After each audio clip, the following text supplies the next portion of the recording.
우리의 문제는 현장에 답이 있다. 우문 현답 시간이 돌아왔습니다. 아, 이걸 이렇게 실수를 하네, 생방 중에. 예. 자, 오늘 우문 현답에 함께 하실 분, 우리 강성호 아나운서가 소개를 해 드리도록 하겠습니다. 자, 오늘도 정말 대단한 분이 나오셨습니다. 제가 이분 시황 진짜 좋아하고요. 네. 제가 하루 시황 정리하는데 꼭 방송을 통해서 뵙는 분입니다. 냉철한 시황 판단, 아닌 건 아니다, 맞는 건 맞다, 그에 걸맞는 명확한 방향성 제시까지 해주시는데요. 자, 요즘처럼 정말 어려운 시장에서 꼭 필요한 한마디를 해주실 분, 알파경제 김종효 이사인데요. 김종효 이사라면 I am 신뢰예요. 보여드리도록 하겠습니다. 박수로 맞이하겠습니다. 어서 오십시오. 예. 김종효 이사님은 저 구면이잖아요. 네. 타 프로그램에서 또 이게 뵀기 때문에 워낙 실력 있는 분인 건 저도 알고 있습니다. 토토이쇼 처음 와주셨잖아요. 네. 예, 이 경제방송에 이렇게 노래 나가고 경제방송 이렇게 합쳐서 하는 이런 모습 어떻습니까? 조금 적응이 힘듭니다. 항상 뭔가 좀 이렇게 진중한 분위기에서 그렇죠. 시작해가지고요. 예. 지금 약간 멘탈이 흔들리고 있어요. 이게 사실 이제 프로그램을 만드는 분들 입장에서는 이게 경제가 어떻게 보면 좀 진중해야 되고 좀 딱딱할 수가 있는데 이걸 좀 더 좀 부드럽게 하는 게 어떨까 해서 이제 만든 프로그램이거든요. 근데 지금은 저는 어느 정도 자리를 잡았다 이렇게 생각을 하고 있습니다. 자, 우리 저 김종효 이사님하고 박근호 매니저님하고 또 인연이 있다고 제가 얘기를 들었는데 12년 전에 12년 전에 저희 목동에 있는 방송국에서 네. 많이 뵀죠. 그때는 이제 우리 김종효 이사님께서 예. 거의 앵커 역할을 많이 하셨었고, 근데 저는 12년 만에 뵀는데 그대로 친 것 같아요. 뭘 드시길래 그대로 살이 친 많이 거예요? 쪘죠. 살이 찌서. 근데 그때랑 한 10kg 차이가 납니다. 얼굴이 늘 하나도 안 늙으신 것 같아요. 이게 나이가 들면 원래 좀 약간 그 주름이 지잖아요. 네. 주름이 지기 시작하는 만큼 저도 살이 쪄가지고 주름을 밀어낸 것 같습니다. 살로 필러를 맞으신 거예요. 그렇죠.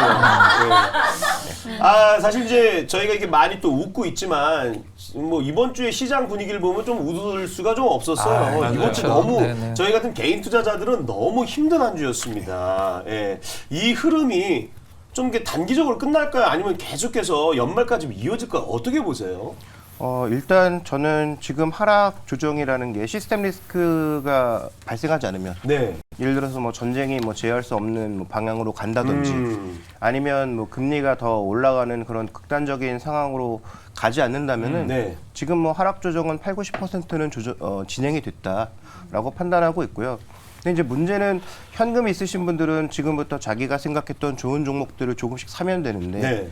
이제 대부분의 투자자분들이 현금보다는 다 주식을 들고 있는 상황이라서 네. 움직일 수 있는 여지가 없는 거죠. 그러면 이제부터는 조금 반등을 할 때 선택을 하셔야 되는데 내가 가지고 있는 종목이 만약에 반등이 나올 때 그 종목이 반등의 주인공이 아닐 수 있습니다. 그렇죠. 근데 그런 장의 특성은 일단 반등의 주인공이 아닐 경우에는 지수는 반등하는데 내 종목은 굉장히 또 수익률이 떨어질 수 있거든요.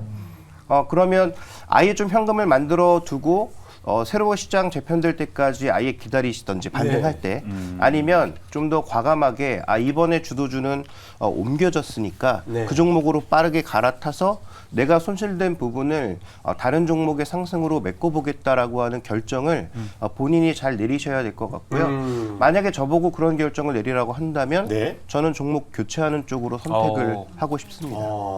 그렇다면은 지금 내가 갖고 있는 포트에 거의 다 마이너스 날 확률이 높잖아요. 네. 재편은 꼭 필요한 거네요. 현재 시점에서. 저는 그렇게 생각하고요. 다만 이제 개인의 판단에 의해서 이건 손실이 너무 커서 도저히 나는 여기서 옮길 수가 그러니까요. 없다라고 네. 생각하시는 분들은 이제 기다려야 될 텐데 그 기다림의 시간이 생각보다 굉장히 길어질 수 있거든요. 그렇다면 저는 기다리는 것만이 능사는 아니다. 그래서 일정 부분의 포트폴리오는 교체가 필요할 것 같고 그 다음에 이제 항상 장이 그래도 연초에 대부분 다 상저하고를 얘기했는데 지금 반대로 왜 상고하저로 가고 있는 네. 상황이잖아요. 그래서 반등이 나오더라도 그렇게 크게 나올 것 같지는 않은데 그런 과정에서 본다면은 결국은 지금은 현금 없이 레버리지까지 쓰셨던 분들도 이번 반등을 이용해서 일단 레버리지는 정리를 하셔야 될 것 같고 그다음에 이제 어느 정도의 현금 비중은 조금 가지고 계셔야 향후 변하는 시장에 좀 더 능동적으로 네. 제 냉동이라고 능동적으로 대응할 수 있지 않을까 이렇게 좀 보고 있습니다. 알겠습니다. 자, 또 시장이 좀 어려워도 또 숨겨진 보석 같은 것들이 좀 있을 것 같습니다. 그래서 오늘 그런 얘기를 좀 하도록 하겠습니다. 우리 김종용 이사님이 준비한 자료가 있거든요. 오늘 어떤 얘기를 할 것인지 자료를 한번 띄워주면서 소개를 해드리도록 하겠습니다. 예. 자, 우리 김종용 이사가 선정한 시장 이슈, 핫 이슈, 눈여겨볼 모멘텀 첫 번째로 현대차를 가지고 오셨어요.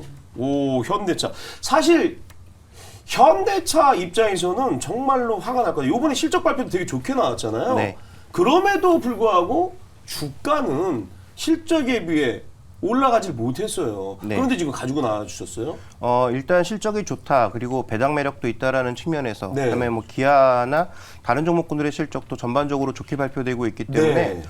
일단 피난처는 될 수 있다라는 차원에서도 살펴봐야 되겠죠. 지금 시장보다도 뭐 오르진 않았지만 그래도 견조하게 버티고 있는 양상이죠. 네. 그다음에 또 하나 주목해봐야 될 것은 일단 이 종목의 핵심 포인트가 예상보다 실적이 계속 잘 나오고 있다는 게 핵심입니다. 네. 전기차가 빠져서 좀 힘들 줄 알았더니 하이브리드가 올라가면서 전체적으로 일단 판매 실적을 맞춰주고 있는 상황인 거고요. 다만 이제 현대차는 내년도의 실적이 지금 컨센서스상 떨어지고 있는 측면이 있기 때문에 자동차만 바라보시기보다는 자동차 부품 쪽에서 뭔가 모멘텀이 있지 않을까라고 보셔야 될 것 같고요.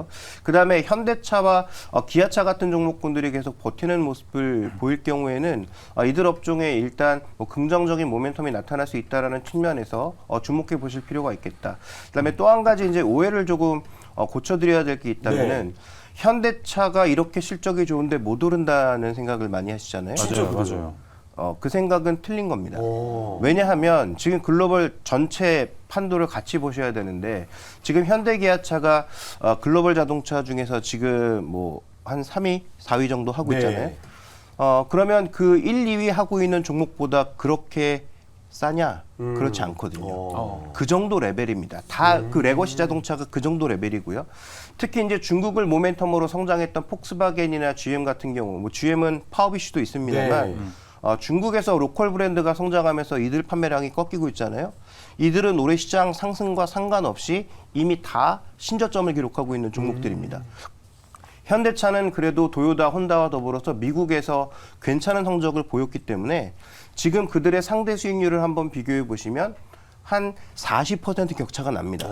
그러니까 현대차가 안 오른 게 아니고 네. 자동차 중에서는 가장 강하게 버텼다라고 보는 게 좀 더 정확한 표현이고요. 그래서 현대차가 못 오른 게 아니라 현재 구간에서 금리가 올라가는 구간에는 어차피 자동차도 금융상품이기 때문에 모든 자동차가 어렵죠. 그래서 8월을 기점으로 테슬라, 중국의 여러 샤오펑이나 뭐 니오 같은 그런 전기차 브랜드들도 다 꺾였고요. 그다음에 뭐 도요타와 혼다처럼 여름에도 신고가 보이던 일본 차들도 다 꺾여 내려오고 있는데 그 중에서 가장 잘 버티고 있는 종목 중에 하나가 현대차와 기아다. 이렇게 보셔야 됩니다. 그렇게 보시면 네. 네, 먼저 말씀해 주시죠. 네. 보조금 미국에서 받는 시점을 한 3할 5초 정도 보고 있잖아요. 그럼 그것을 받게 된다라고 하면은 그 현대차 입장에서 지금 영업 이익으로 봤을 때 한 어느 정도 개선 효과가 좀 나올까요? 그 IRA 관련 보조금 네, 말씀하시는 네. 거죠. 근데 지금 현대차는 아시는 것처럼 보조금 자체를 받고 있지 못하죠. 미국에서 이제 네, 공장을 네. 만들지 못했기 때문에.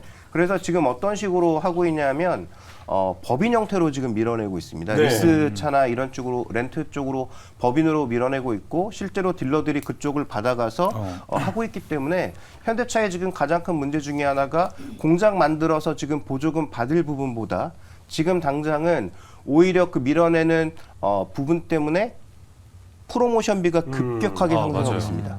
아직은 평균보다 낮아요. 네. 그다음에 과거에 냈던 그 프로모션 비용보다는 낮은 상황입니다. 그래서 여전히 실적이 나고 있지만 자동차도 PPI와 CPI라는 게 있거든요. 그러니까 자동차도 생산자 물가가 있고 소비자 물가가 있는데 지금은 가격이 잘 버티고 있단 말이죠. 그다음에 PPI 생산자 물가는 오히려 내려왔습니다. 이게 지금 현대차 마진이에요. 거기다 환율 효과까지 더해진 거죠. 그러니까 마진은 넓어지고 양은 많이 팔고 그 마진이 유지되고 있으니까 지금까지 실적이 잘 나오고 있는 건데 지금 미국의 지금 평균 할부 금리가 8%입니다. 와, 높다. 그런데 그거는 평균 금리고요. 그러니까 정말 이제 신용이 좋으신 분들은 한 5, 6%뭐 내려가겠지만 지금 그러면 금융 상품을 이용할 수 있는 최저 신용 등급에서 신차를 살 때 금리가 얼마냐? 14%입니다. 그분들이 중고차를 살 때 금리가 얼마냐? 21%라는 거죠. 그러니까 지금 우리나라도 뭐 중고차 금리 알아보신 분들은 아시겠지만 10%는 대부분 다 넘고요. 그래서 그런 측면을 살펴봤을 때 향후 지금 받을 보조금은 만약에 받게 된다면 엔솔처럼 LG 엔솔처럼 크게 이익이 증대되는 측면이 있겠지만 저는 그 이익이 증대되는 것도 플러스 요인이 있는데 말씀드렸던 마이너스 요인도 존재하기 때문에 전체 실적 자체가 크게 늘어날 개연성은 내년에는 크지 않다라고 판단하고 있고요. 그래서 기아차와 현대에 대해서 모두 대부분의 증권사들이 내년도 이익을 하향하고 있으니까요. 저도 그래서 지금 이거에 대해서 여쭤보려고 했던 네. 게 전망치가 조금씩 빠지다 보니까 현대차, 기아를 두고 한 2달, 3달 전부터 피크아웃 이야기를 계속 했었습니다. 그러다 보니까 현대차가 참 억울하다 싶은 게 이사님께서는 주가가 그래도 잘 버텨줬다라고 얘기하셨는데 참 전기차 밸류도 못 받고 있다라는 생각을 계속 하거든요. 근데 전기차 밸류도 못 받는 와중에 피크아웃이 된다는 너무 억울하지 않을까 이렇게 좀 생각도 듭니다. 일단 그 현대차의 계획대로 된다면 2030년도에 300만 대 만들잖아요. 네. 근데 지금 현재 테슬라가 200만 대 조금 넘게 올해 생산하잖아요. 그러면 2030년 됐을 때 테슬라와의 격차는 여전히 유지될 가능성이 높다는 거죠. 그러니까 현대차가 지금 미국에서 잘하고 있지만 전 세계 전기차가 1위가 될 가능성은 없다라고 보셔야 되고요. 근데 이제 그나마 다행인 것은 대부분의 레거시, 뭐 폭스바겐이나 GM이나 이런 쪽은 현대차보다도 지금 못하고 있습니다. 그다음에 지금 그 중국에서 굉장히 차를 많이 팔았던 폭스바겐은 지금 뭘 하고 있냐면 르노나 폭스바겐이나 이런 회사들이 스텔란티스까지 전부 뭐 하고 있냐면 중국 스타트업이랑 붙고 있어요. 그러니까 자기들이 플랫폼을 제대로 개발하지 못하고 개발한 플랫폼 가격이 비싸거나 이런 여러 가지 문제 때문에 중국에서 다시 점유율을 늘리려면 중국에서 플랫폼을 받아서 해야 되는 상황입니다. 그래서 이런 구간을 좀 고려해 본다면 현대차의 지금 전기차 밸류를 그대로 적용하기는 조금 어려울 것 같고요. 다만 지금 앵커님이 말씀해 주신 대로 현대차가 싼 건 분명하다. 배당 기준으로 보던 아니면 전체 업황 기준으로 보던 그 다음에 아까 말씀드렸던 대로 레거시 자동차가 다 싸니까 현대차도 같이 싸야 되는 건 맞는데 그래도 현대차가 분명히 GM이나 폭스바겐보다 지금 월등히 잘하고 있거든요. 그럼 걔네들보단 높아야 되는 거 아니냐.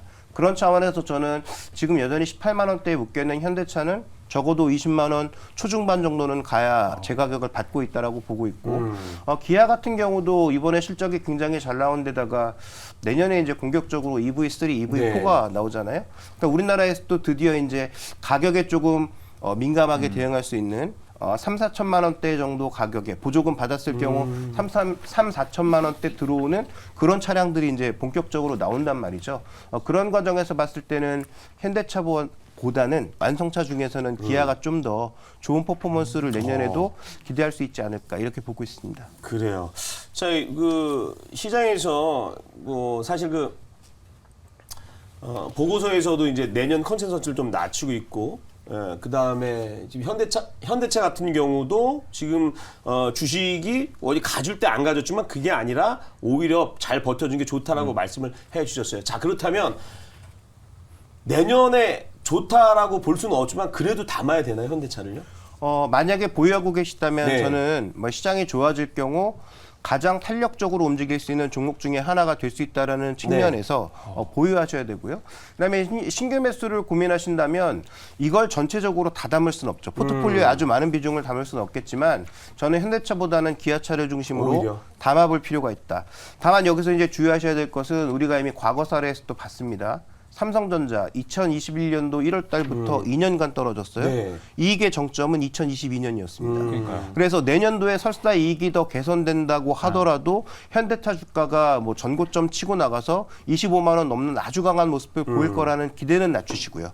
그래서 지금보다는 충분히 올라갈 수 있다는 여력이 있다는 점 때문에 그다음에 시장의 안정을 찾으면 밸류가 비싼 종목보다는 밸류가 싸면서 실적도 견조한 종목군들이 저는 아마도 힘을 낼 수 있다. 그래서 아마 4분기 말 내년 1분기 초에는 뭐 삼성전자나 뭐 자동차나 이런 소위 이제 역전의 용사들 우리가 네. 옛날부터 불렀던 그런 역전의 용사들이 좀 더 시총을 올릴 수 있다라고 판단하고 있기 때문에 그런 차원에서 말씀드리는 것이고요. 그래서 두 가지를 언급드렸습니다.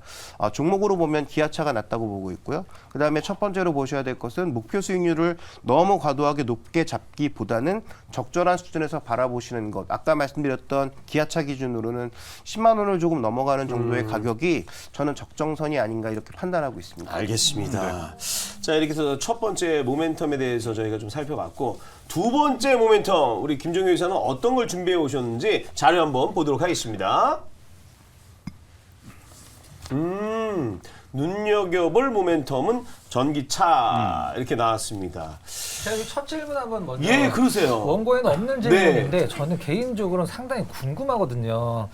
우리 이사님 그 완성차, 셀메이커, 소재 이 지금 서열이 나중에는 지금 느낌은 좀 약간 재편이 될 것 같기도 한데 그 우리 김 이사님이 생각하시는 지금 소재 쪽이 갖고 있는 지금 슈퍼 의뢰 서열이 다음에 좀 어떤 식으로 재편이 좀 될 것 같으세요? 그러니까 그 시총 기준으로 말씀하시는 아니 건가요? 아니요. 그 지금 이제 감노릇을 좀 약간 하고 있잖아요. 소재 쪽이. 근데 이게 이제 사실 셀 쪽으로 옮겨갈 가능성이 좀 이렇게 높다라고 보고 있는데 네. 그런 가능성은 이사님 생각하실 때 좀 없다라고 보시나요?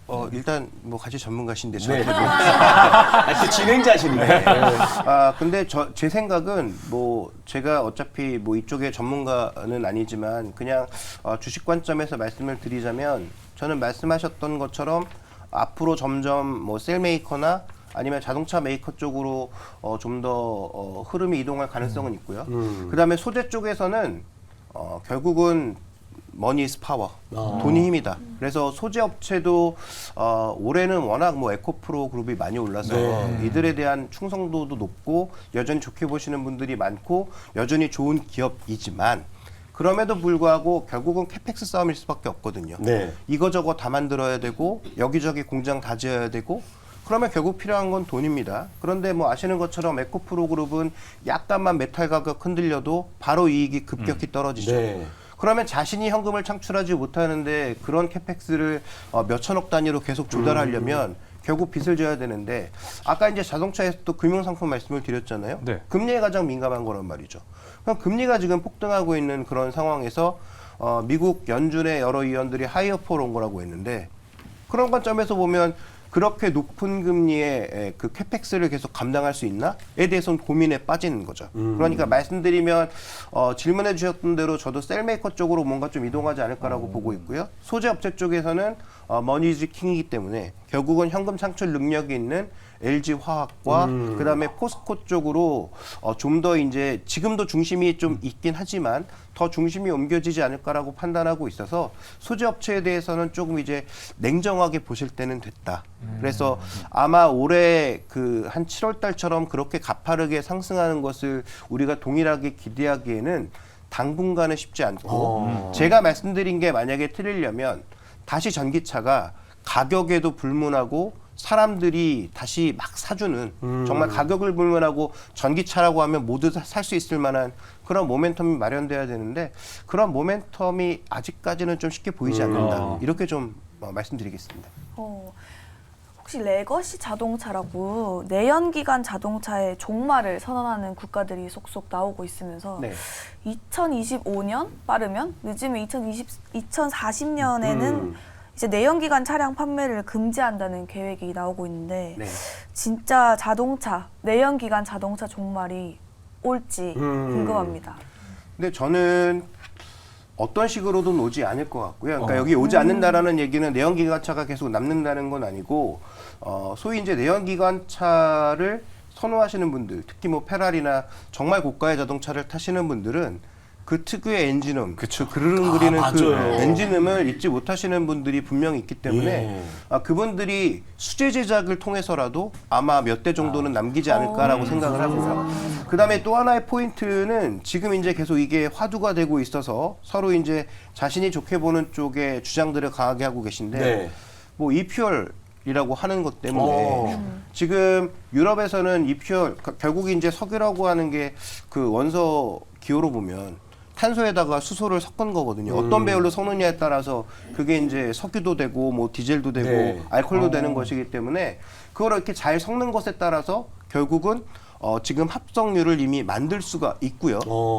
그래서 지금 유럽이 무슨 법을 통과시키고 있냐면 영국은 원래 2030년에 종료하기로 했던 걸 2035년까지 늘렸죠. 그 다음에 기존의 자동차 강국이었던 독일과 이탈리아가 강력하게 주장을 해서 지금 이퓨얼을 쓰는 자동차, 내연기관 차는 이 흐름에서 벗어날 수 있다. 그러니까 2030년에 2035년까지 내연기관차를 종료한다라고 했지만 네. 그 이후에도 일부는 생산할 수 있도록 만들겠다라고 하고 있는 거죠.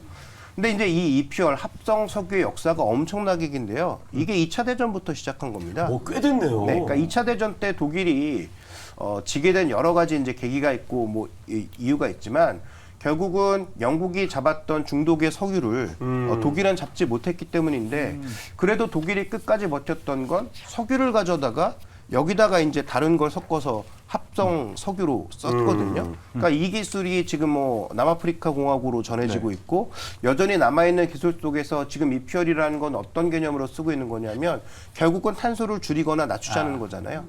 그러니까 대기 중에 있는 이산화탄소를 포집해서 거기다가 전기 분해한 수소를 섞으면 그러면 합성유를 만들 수 있거든요. 그러면 최소한 이 합성유도 결국은 탄소가 나옵니다. 그 내연기관이기 때문에 탄소가 나와요. 네. 근데 탄소가 나오지만 공기 중에 있는 이산화탄소를 우리가 가져다 쓰는 것이기 때문에 결론적으로 보면 이권이다. 그래서 우리가 탄소를 더 내는 게 아니라 있는 거 끌어다가 있는 것만큼 내보내는 것이라서 이게 이제 뭐 기적의 논리일 수 있지만 어쨌든 지금 이 논리로 이퓨얼을 추진하고 있고 유럽의 이런 이퓨얼 자체가 강하게 가고 있는 것은 결국 그만큼 독일이나 기존의 이탈리아 같은 회사, 자동차 회사들이 그만큼 전기차 전환을 생각보다 못하고 있는 게 핵심이라고 봐야 되는 거죠. 네. 그래서 저는 내연기관차가 지금 우리가 원래 예상했던 것처럼 뭐 2035년도에 종말을 맞는다? 그럴 것 같진 않고요. 네. 두 번째로는 설사 이제 종말을 맞는다고 하더라도 그 특유의 그르렁거림 때문에 그걸 사랑하시는 분들은 네. 지금 이퓨얼 가격이 엄청 비싸거든요. 지금도 합성할 수 있어요. 예. 근데 가격이 리터당 한 13,000원? 그게 이제 원가가 13,000원이기 때문에 비쌌다. 거기다 마진 붙이면 이제 리터당 뭐 한 17,000원 되는 거죠. 우와. 그러면 지금 뭐 아주 고급류라고 해도 우리나라에서 세금 그렇게 많이 붙여도 2,000원대인데 네. 그렇죠. 그런 가격에 낼 수 있는 분들만 탈 수 있는 그런 내연기관은 저는 살아남을 거라고 보고 있습니다. 내연기관은 뭐 종말에 대한 이야기도 해주셨고 네. 유럽 쪽 얘기해 주셨는데 저는 미국으로 조금 얘기를 해보고 네. 싶은 게 일각에서는 이제 내년 미국 대선을 통해서 뭐 친환경 정책이 아예 가던 게 전복이 될 수도 있다라는 얘기를 하잖아요. 근데 거기에 2차 전지도 포함이 될 것 같아가지고 만약에 내년에 트럼프가 이긴다면 진짜 말씀대로 내연기관과 전기차 뭔가 비슷한 흐름으로 가지 않을까? 전기차는 지금보다 도태되지 않을까? 이런 걱정도 되긴 합니다. 일단 트럼프를 예측하는 것은 예. 네.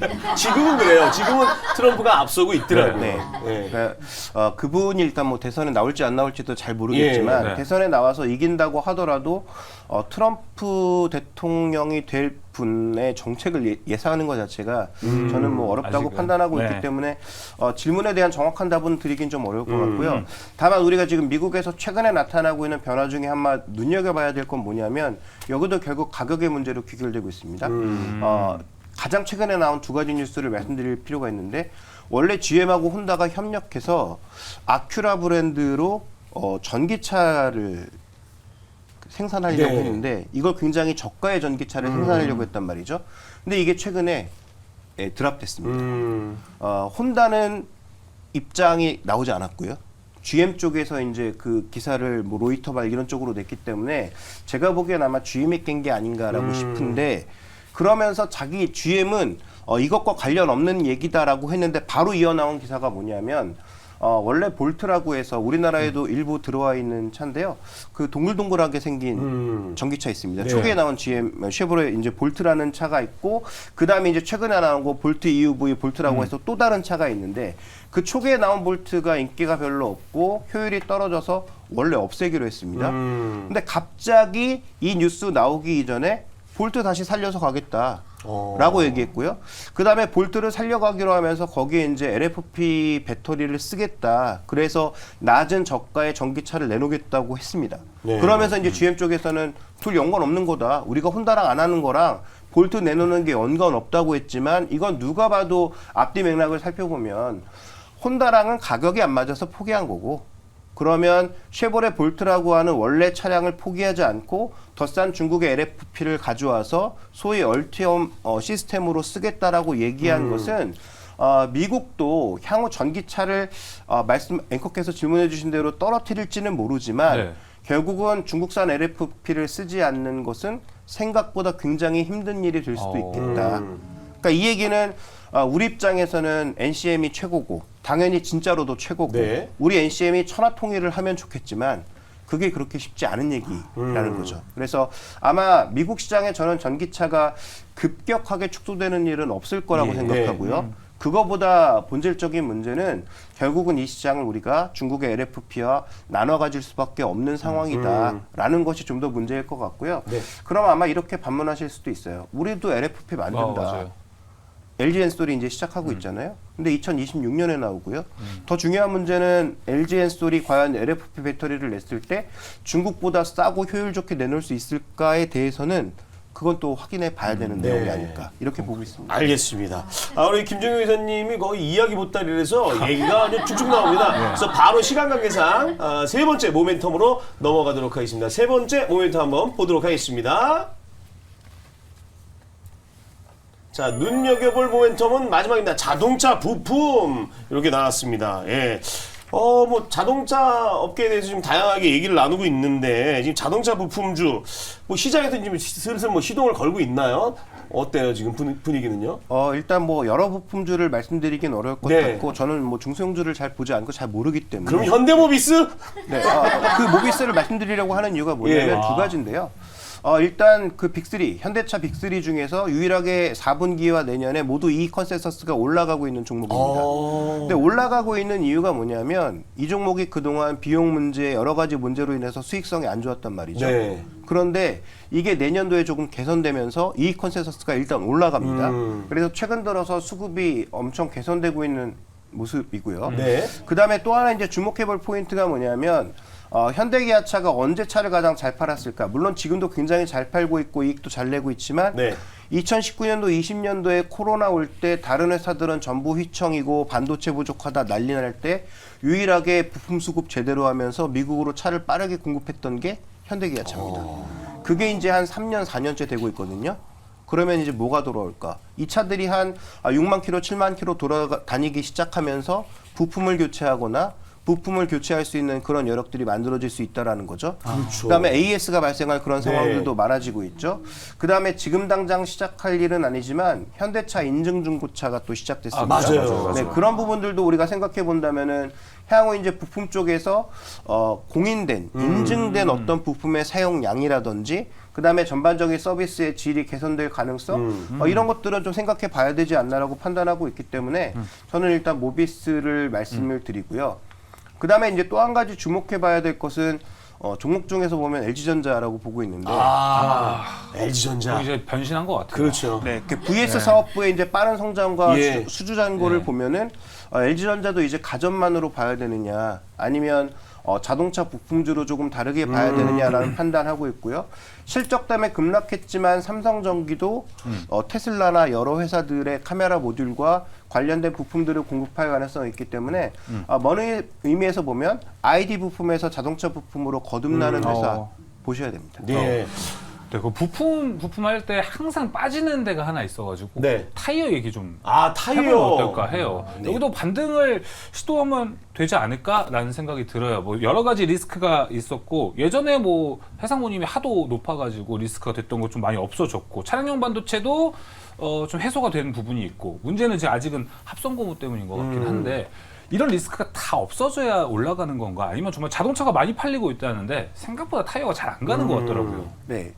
일단 기본적으로는 OE 타이어보다는 RE 타이어가 네. 좀 더. 그러니까 원래 처음에 나갈 때 처음에 있는 그 타이어보다는 교체 타이어가 수익성이 높은데 네.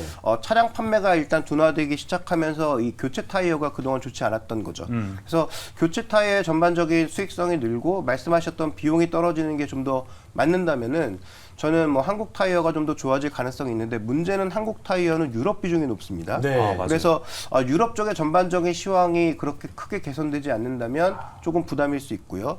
그다음에 전기차 늘어나면서 아이온이라고 하는 브랜드로 전기차 타이어를 만들었는데 예. 여기에는 당연히 차가 무거우니까 고무량도 많이 들어가고 비쌉니다. 네. 그래서 이걸 많이 팔아야 되는데 전기차 성장이 줄어든다면 제한적일 수밖에 없죠. 그러니까 그런 차원에서 한국 타이어 같은 종목은 지금 분명히 매력이 있는 건 맞는데 네. 탄력적인 반등을 보이기보단 이 두 가지를 좀 확인해야 된다. 네. 전기차가 잘 팔리는지 유럽 쪽에서 차의 판매가 늘어나는지 두 가지를 좀 확인해 네. 보실 필요가 있겠습니다. 네. 자, 오늘 자동차 전반적으로 김종효 이사님의 이야기를 들어봤습니다. 그래서 나온 종목들이 있었잖아요. 그런 종목들도 관심 종목에 담아왔다가 이렇게 지켜보시면 내년엔 좀 좋은 또 성과가 있지 않을까 싶은 생각을 좀 해봤습니다. 자, 오늘 나와서 좋은 얘기 해주신 우리 김종효 이사님 보내드리면서 코너 마치도록 하겠습니다. 고맙습니다. 감사합니다. 감사합니다.